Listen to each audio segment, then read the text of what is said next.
I learned something that has really helped me throughout the rest of my life. And I'm surprised how many people don't use this equation, that the risk is a function of likelihood multiplied by impact. And so let's apply this to the 17 businesses. This episode is sponsored by Mailtrap, an email delivery platform designed for product companies. Go for high deliverability, growth-focused features, and industry-best analytics. Get 20% off for all plans with our promo code B2B Entrepreneur. Check the details in the description below.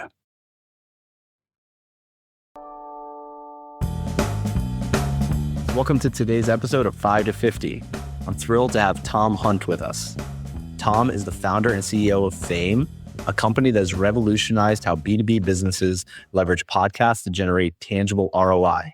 With a great track record that includes growing Fame to $4 million of ARR without any external financing, Tom brings a lot of experience and a unique perspective on building businesses from the ground up.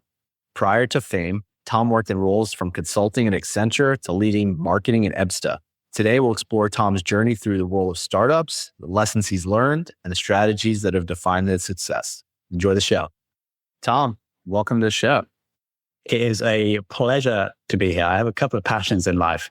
First one, and primary one, is definitely like business and entrepreneurship. And only recently have I got more interested in finance. So I'm excited to explore that. Well, we'll do plenty of that today, but we're going to start with your entrepreneurial journey. I want to start with the 17 businesses you started before launching Fame. What kept you going to get to the 18th? I'd love to say it was like some noble mission, but I think it was really that I didn't have any other choices. The rationale being, I never really knew what I wanted to do as I was growing up. So I studied chemistry because I was like relatively good at it. And my mum didn't want me to do medicine. And then I didn't like being in a lab. So then I was just, that's what I did in the final year of uni in chemistry. But I liked working with people. So I decided to go to consulting. And that's when I realized I couldn't be employed. I just hated people telling me what to do. It's probably some childhood thing, isn't it? So then I realized that. And at the same time, I'm getting more and more interested in the internet. And so I'm like, I can't be employed. So if I'm going to live, I'm going to need to start a business related to the thing called the internet. And I can't code. And therefore I have to do some kind of non-technical business. And so it wasn't me going towards some noble mission. It was more me going away from the fact that I probably could live and have an okay life being employed and not running a business, but I probably, for me, would have a better life with my own business. So I was just running away from the fact that I wasn't very good at being employed. Sure. But 17 businesses is quite a lot of businesses to start. How do you keep motivated in that journey? I think it was because I saw myself getting better. Like business number one, complete shambles, like nothing worked. But then maybe business number three, maybe we like got a customer quite fast. And then maybe business number 7, we managed to get like 5 customers. I can see myself getting slightly better at these things, mainly marketing. That's like my skill set. And business number 18, Fame, probably only worked because I managed to improve myself maybe by like 2% over 17, but you compound that and then you actually get quite good. Yeah, learning compounds for sure. One thing we say to our team often is it's okay to make mistakes as long as they're different mistakes along the way. Exactly. That it reminds me, I think it was Jeff Bezos or some like famous entrepreneur, where someone on their team made a mistake that cost them, I don't know, $5 million. And so then in the one-on-one, the person who lost the money was like, okay, so am I getting fired? And then the Jeff Bezos person was like, no, why would I fire? I just paid you $5 million to learn something. Right. Exactly. You would have been fired if you didn't make that mistake because we're not trying things. That makes sense. The numbers definitely hurt, but if you're not learning, you're not growing. So staying on this topic, how do you know when it's time to pivot a business where you're learning things and you can apply things a different way versus how do you know when to shut things down? Such an interesting question. The first thing that comes to my head is there's this book by Seth Godin called The Dip. And this is the thing that happened, like you start something and starts going well. And so you got the high. And then after like month 6, it's like you realize that it's just as hard as everything else. And you go down into the dip and then you decide to drop out or you keep going. I actually only read that like a few years ago. So I couldn't draw on that for inspiration. So good question. Like why? I think let's be practical. And why did I keep going at Fame? I think it was because there's like these 3 stakeholders. There's the team members, there's the clients, and then there's the business. And even if maybe not everything's going amazing. If you can see like green sprouts in all three areas, e.g., the business looks like it could be profitable, some of the clients are happy, and the people working with you are developing their careers and they're starting to be a bit happy, I think that gives you the confidence, even when the results might not be amazing. If you can see green shoots in those three areas, then you should proceed, I think.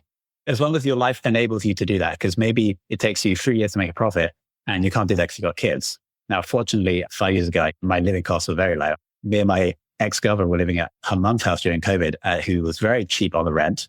Shout out to my ex-girlfriend's mum for that. So my living costs, I don't know, they're like £2,000, $3,000 a month when I started Fame.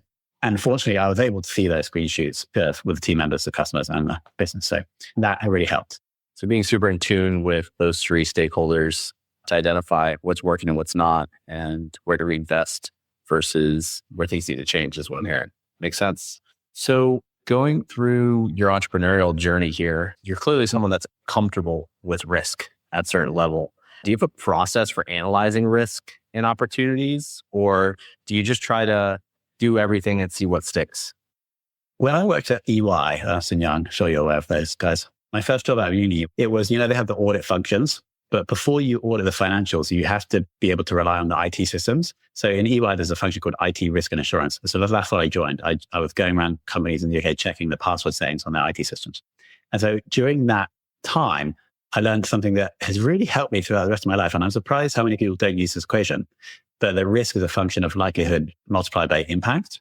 And so let's apply this to the 17 businesses. Again, like in 2016, when I was trying these, I was like living in Poland. My living costs were maybe £1,000 a month. And if I wanted to test doing a little business that was going to cost, I don't know, $500 and take up 2 weeks of my time, then the likelihood of it succeeding, as we know from the 7 times I tried before, is low. But then the impact of it not succeeding is not that significant because it's only going to cost me a week and $500. And so I think that really helps. And that's a really good framework to look at risk for business, or also really for like anything in your life. Maybe if you're deciding whether you fly to another country or you drive to another country, then you can look at the likelihood and impact. That's a very morbid example, but I think it's a very valuable framework to understand. I love that. How has your process for analyzing risk changed throughout your career, especially now at Fame? How do you approach opportunities now, and what's different from your prior opportunities or prior career? When you're in like the startup phase, because you have so much less to lose, you should, I believe, have a great appetite for risk. When you get larger, you have to be a little bit more careful, I think. Now, you have to contrast that with what I believe is called the innovator's dilemma. I was just listening to an audiobook this week. It's quite a famous one about the emergence of AI. I think it's called Supremacy. And the reason why ChatGPT were able to launch the first like a general version of AI and Google weren't is because Google tried to suppress it. They didn't want to ruin their ad business. And then Google, after they realized they were falling behind, they released it straight away and actually took risks that maybe they shouldn't because there were all these issues with the quality, etc. So these are two things you have to balance. When you have something that is valuable, then you have to balance like not risking losing that, but also not being innovated out of the business. And so very fine balance. And so I used to just take out every risk, but now I try to think about it a bit more. Yeah. I guess now you also have more qualitative things to lose as you scale. Dollars and numbers are easy to quantify, but relationships also factor in, and the relationships of your team members. So that can play a factor as well. Is that right? For sure. Like in the early days, for us, we didn't have like good accounting for like 1.5 to 2 years, I think. So let's get into some blocking and tackling with Fame. Right now, I think you're over just around 70 team members now. How do you get everyone to row in the same direction? A very important question. My answer to this would be the values. I want to try and be specific. When you're like 5 or 10 people, you, the person who's like built the thing, you and your co-founder or just you, are able to directly influence every person and how they behave. And you've only got to 5 to 10 people because the way you're behaving is profitable or is working. However, once you have one level of management, your direct impact on the people that are managed by someone else decreases.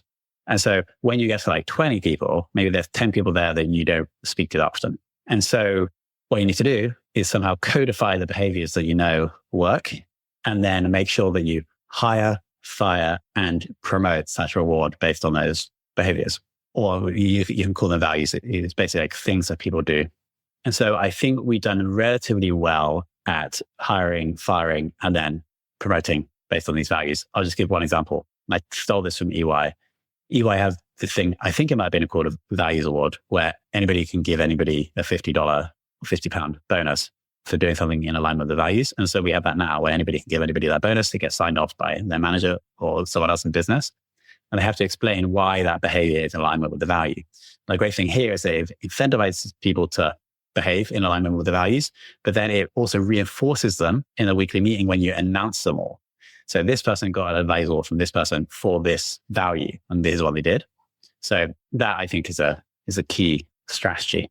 Yeah, I think that's great. I think reinforcing and communicating values consistently and frequently with the team, just to get everyone aligned, understand, help them understand what they're buying into, what they're helping build. I don't think you can do it too much.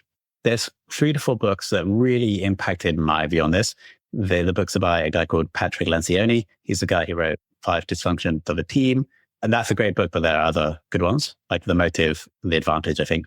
What he says is that the CEO is really chief reminding officer. And I remember in the first days of Fame, we'd have a weekly meeting and I would stop it and I'd be like, go around the circle and get everyone to tell me what the values were, literally just drilling them into people. So that is super important. That's a good weekly task just to keep everyone on track. I love that. So we'll talk about finance a little bit. How has your consulting background influenced your approach to financial management of Fame? So my consulting background, fortunately or unfortunately, do you go around and check everyone's password still? So now I say unfortunately, my consulting background actually didn't give me that exposure to finance. Saying that, in the UK we have CIMA, which is the Chartered Institute of Management Accountants. I did do the foundation level, but just like French when I was in secondary school, I didn't really pay attention because I didn't think it was important. And now I realize that both of those things, languages and finance, are very important.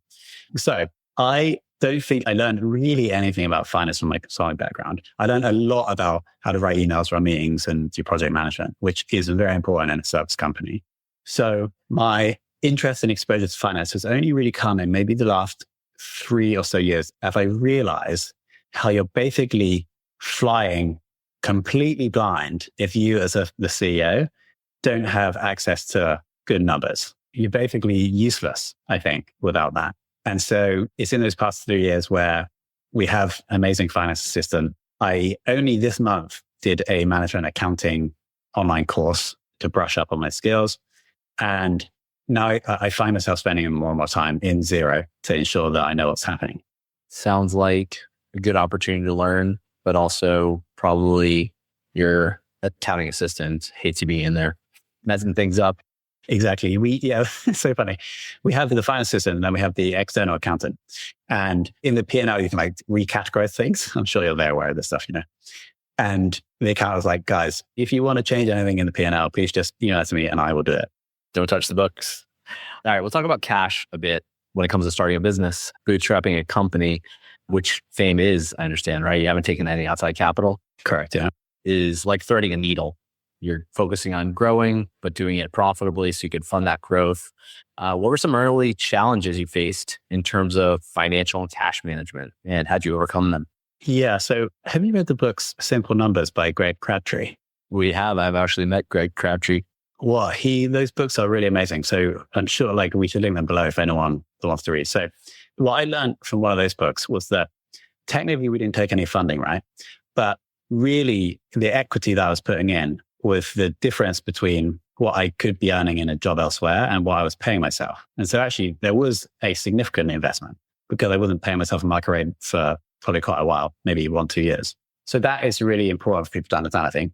Then in terms of challenges, I think maybe we were a little bit lucky. I put into the company bank account maybe £1,000 and we took on a loan during COVID, but we didn't really need it. But I've never needed to put emergency cash, whether it's from a loan or from me personally, into the company. I think that's maybe because the cash flow cycle is quite good. And maybe you can advise me on this, Jeff, but we invoice on the first day of the month with 30-day payment terms. And then we have 2 groups of team members, or we have 2 groups of people that work in the business. The team members are the full-time people. They get paid on the last day of the month. And then we have the freelance people that get paid a week later. So during that month, if people pay on time, we probably have enough cash to pay all the team members. And then we have another 7 days to do the freelancers. So I think that is probably why we've never had any significant cash issues. And then obviously, just like Greg Crabtree advises, we have the working capital buffer of like right now, I think it's a 3 to 4 months of operating expenses. So that it's not stressful basically. So how's that set up? Anything I can optimize on that, Jeff? Decent. One point of recommendation is instead of invoicing on the first of the month, collect on the first of the month. Don't do any work until you get paid. It shows commitment from the client that they're in. You know that your team stands behind the work and you're ready to execute. But I'm not sure what your accounts receivable balance is, but we're all in the business of getting paid for our services. And so it's a lot easier to have a great experience for your clients if we get paid for them than chasing them down for non-payment.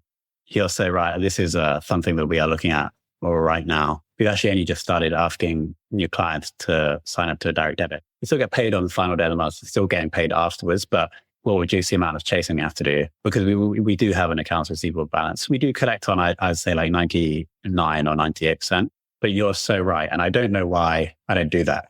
Maybe because I'm scared it will impact the conversion rate of new clients. That's fine. My point of view is if you are chasing down clients for collection, that's an efficiency and it's costing you money in terms of your time. If you're collecting at the end of the month after services you provided, you're effectively financing your clients and you're lending them money in the form of working capital or team time. So, in our business, we invoice and collect on the first day of the month. And if the bank account's low, then the bank account's low. We understand. We'll give you a couple of days. We're here to support our clients and we can have a conversation, but we're not in the business of giving away free work, just like anybody is. Everyone wants to get paid and it's one thing to get out of the way. Everyone is on the same page from day one if you get paid on the first. This is very inspiring, Jeff. This is definitely what we need to do. All right, but that's great. That's great that you're cash flow positive. You have a working capital balance. But along the way, every dollar that you're not pulling out of the business, you're reinvesting, you're hiring more people. It's got to be stressful for the first few years, trying to figure out what the right number is, how you live off of a salary or what your take home should be while trying to grow a business. How did you think about that? Hey, I need to hire another person here.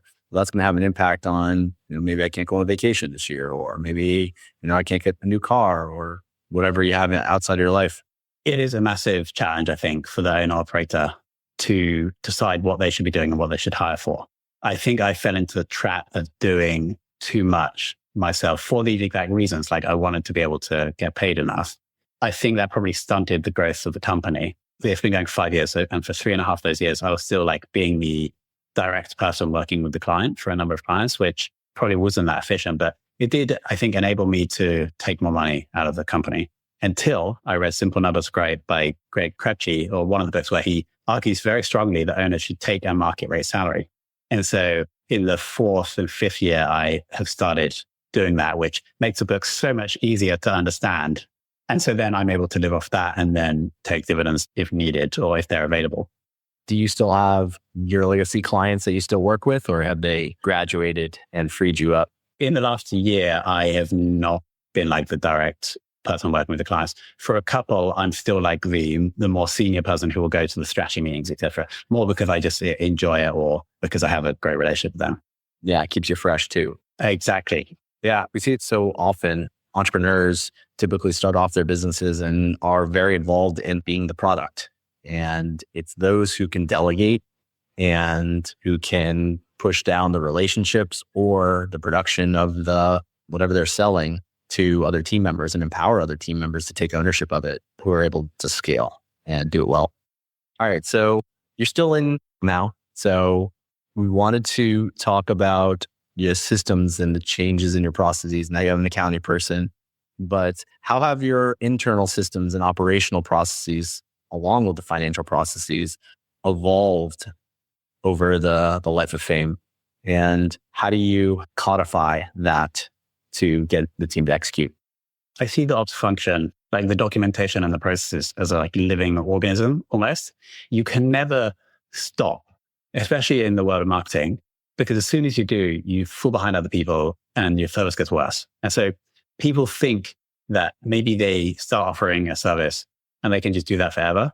But actually the market is evolving at an even faster rate every year now. And so probably in the last for the first 3 years, again, it was probably me who was designing what the process should be, documenting and training people. And then in about year 3, we promoted someone into the head of operations role, who was then responsible for that. What does that person do? Yeah, so that person is responsible for finance, but actually we're going to move that over to me now. Now I'm a finance person. But they are responsible for the creative team. So there's the head of written content and video audio content. So for the context of the audience, we're a podcast agency, and visual design. And so there's like the creative function. And then there's the project management function, which is the people that are organizing the podcast. So they're responsible for making those functions effective to make our clients happy. So a massive part of their role is understanding what's going on in the industry, understanding how happy our clients are right now, and then working out how we can tweak and improve processes. And then that's step 1, which is actually the easier step, because the hardest step is getting people to do it. And so how do we do that? I never really understood the value of corporate communications, but that's a key part. The second point is making sure people understand that this is important. And so this is a challenge that we're always facing. Change management is a beast. Exactly. Have you taken a bottom-up or a top-down approach, or some sort of blend when it comes to designing those systems and implementing them? I would say a bit of both. One example of this is our core role, or the key role, is the account manager. There, it's probably the wrong name for the role, but it's a person who's responsible for the success of the podcast. And when they join, these people have a 1, 2, and 3 month outcomes, things they need to achieve in order to pass probation. And in the 3rd month, one of these items is to create a new working procedure. Also, create a new working procedure, or simplify or edit or improve another one. And so that's an example of ideally they've learned something that they can improve, and they have to do this to pass probation. So that's a bottom-up approach. That's impressive. How does the team react to those things and those ideas that come on? You're kind of in a constant state of change. Yeah, we actually got some feedback. So recently our head of operations has gone on maternity leave. So now I'm head of operations and CEO. Congratulations on the promotion. Thanks, Jeff. We have had feedback that's come bottom up through like other managers in the company that things are changing too fast, because I'm the founder, I have to ask for all the approval, And I'm also very one of our values is action bias. So that came from me, and that's what I'm trying to get people in the company to do. So maybe I'm changing things too fast, like changing these processes, et cetera. And so we do get pushback. And so now I've decided to slow down a little bit. Makes sense. Because if you try to expect people to do stuff and every week it changes, it's going to be chaos. That's right. Yeah. You have to be somewhat flexible to a certain extent, but you got to be strong enough to have repeatable processes so people have comfort and confidence in knowing what it is they're doing, what their goals are. Makes sense. How have you determined what metrics to track for Fame? We run probably a 70% EOS system. And obviously, do you guys run EOS? We do. So can you just define what EOS is for our listeners? It's called the Entrepreneurial Operating System. Comes from a book called Traction that was released quite a while ago. But it's quite a simple, clear way of running a business. What I find, and with other people that run it, you often won't run 100% EOS because you do different things. And so we probably run about 80%. And there's 6 aspects of EOS. And one of them is, I think it's an aspect, it's just the metrics and the scorecard specifically, which is just a list of metrics that you track every week in the leadership team. So I'm looking at ours now, actually, and we have a grand total, and maybe too much, of 20 metrics, and maybe it's too much, that we review weekly. And each metric is assigned to one of the 3 functions of the business we have, which is account management, operations, and growth. We choose those metrics based on the OKRs, which in EOS, they're called rocks. So they're things to try to achieve in each area of the business. And so there's probably more OKRs than there are metrics here, but we just pick out the metrics that are most important, that will tell us whether we're going in the right direction or not. Yeah. So how do you set priorities based on those metrics? We have 20 different metrics that are all important. How do you determine the order of importance? Yeah. So I would say we look at the metrics more as we kick off the leadership meeting by reviewing them. And so that can help inform the discussion in the leadership meeting. What we're really looking to prioritize are the OKRs or the rocks in EOS. And the way we do that is each function has their OKRs, but then we have, here's all EOS, I think, but the company OKRs, which I'll just count how many we have. So we have this quarter a total of 10. And so those are the ones that if they are hit or not hit, the bonus is given or not. So these are what we call the company OKRs, which are the priority. And so how do we prioritize them? It's based on the strategy and what we're trying to achieve as a company. So just to give a flavor of a couple of them, there's like the total revenue in the quarter. There's how many new clients we sign. There's how many clients we retain. And then the ops ones are like specific things around how much good feedback we get for the written assets from clients, basically. So just take a step back. You mentioned something important there, what I think might be helpful as a tactical piece of advice for our listeners is if you hit your metrics, then the bonus pool is unlocked. Is that right? Exactly. So we have a company-wide bonus that is paid out at the first month of the next quarter for the previous quarter. That's a percentage of the total salary that each team member has earned. And it has like 3 chunks for each function of the business. So growth, account management, and ops. And so if we just hit the ops ones, then we only pay out a third of that amount. Whereas if we hit all 3 of them, then we pay it all out. The idea here is that we're trying to promote a team, like a team ethos, you know.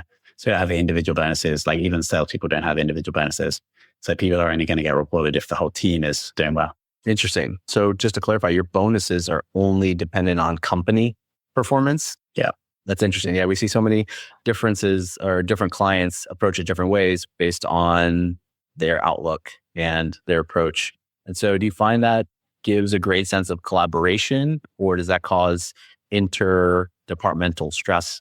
We have had one department, I won't name them, that have said that they would like to get awarded based just on their OKRs, which we rejected. Now, it's hard for me to say because we have never, this is the only bonus system we've had, and we've never had a different one. So I feel like we have a good team ethos and culture, but I don't really know what it would have been like with something else. It's interesting. Good to learn about your approach. What we see is some other options are having the company bonus be one aspect plus the individual bonus. And so have everybody have their individual goals, which is a portion of their compensation, and then which is unlocked based on their individual performance and their goals. And then the company goals would be on top of that. And so you can kind of bifurcate the two. And so that way you could solve that problem. It's harder to track, but it's another option. Yeah, you're right. It'll be a bit more admin to track, but what we could potentially get is better performance, because if a department isn't working very well, then other people in the business are like, well, why do I try working hard? You know, so that is a very interesting suggestion. Yeah. I'm a big believer in show me the incentives and I'll show you the outcomes. And so if one department feels like if the sales team feels like the ops team is slacking and the bonus isn't going to come, then you could get this doom loop cycle, which is the opposite of what you want to incentivize.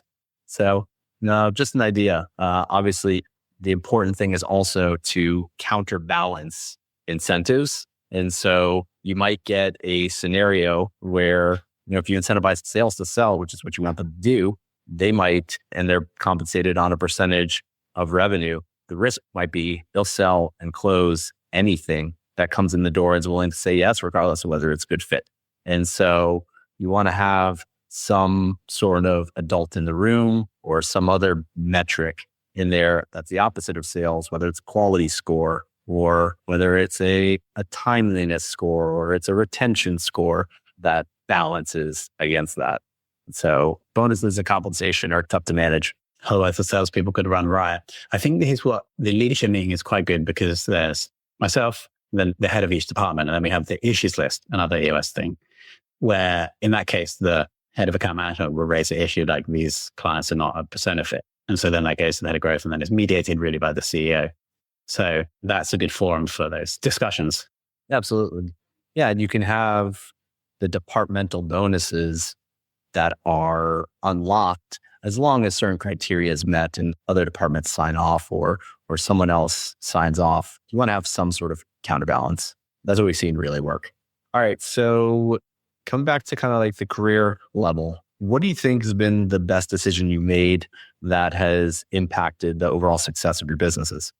I think it's focus. I think the primary reason why we've been able to be relatively successful over the last 5 years is that we have built a service that is one of the best in the world. There's a couple of other companies I think that do a good job as well. But we've only been able to do that because we only do one thing, which is the B2B podcast service. And so we probably make a couple of small improvements to it, let's say every week. And again, that compounds over 5 years. But if we had 5 offerings, like a general B2B marketing agency, then it would be those 2 small improvements split over 5. And so we'd be a lot less good. And this was also, I believe, one of the reasons why the 17 businesses I started before didn't work very well, because I was often working on 3 of them at the same time. And maybe even one of them wasn't focused enough. And so my efforts to improve them were spread over all these different things. Whereas as soon as I started Fame, I became very focused on just making this one process as good as it could be. So that, I think, is probably the biggest learning I've had over the past, over my entrepreneurial career, which is about a decade. Yeah, that makes a lot of sense, and something that my business partner and I go back and forth often about is the benefits of being niche versus the risks of being niche. That's something that we just haven't been able to dial in, and it's something maybe in the future we'll be able to. We're more of a general firm where we support small and medium-sized businesses looking to scale with kind of the similar mindset with outsourced accounting, fractional CFO, and tax functions, but we don't have a specific industry. And so that gives us comfort that if the economy in one sector has a downturn, then we have some diversification, but it also slows our scale because the messaging isn't consistent. We're talking to different business owners in different hats. So it's awesome that you're able to do that. The messaging's so much easier if you're only talking to one audience. Is that right? Yeah, pros and cons. So after the positioning of I think there's really like 3 ways we could get broader. So like the customer, which is B2B companies, and then we just sell this one thing, which is podcast. And then the third potential way we could broaden out, which is industry. So we could actually get more niche if we just do cybersecurity podcasts for B2B.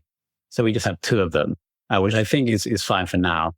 I think if I start again, maybe I would start with all 3 and just go for like a specific. So cybersecurity, I think, is actually quite a good one. They have high ACVs. I think you'd be able to grow quite fast in the early days because your messaging would just be so tight and they would be easy to find customers, and you would win against all the other competitors that were cybersecurity specific. And there's probably like 5,000 cybersecurity B2B companies that you sell to. But right now we're happy with the positioning we have. What are you looking to improve in the business when it comes to your systems, your processes, and help you achieve your goals for the next 1 to 5 years? Again, going back to Greg Crabtree, I think it's him that talks about the black holes, like the different levels of revenue where it could be like hellish. I think we're just coming out of one of those where essentially from year 3 to year 4, profitability actually margin went down and the absolute profit amount went down, even though the revenue went up significantly, because we were learning how to run a business at that revenue level with so many people.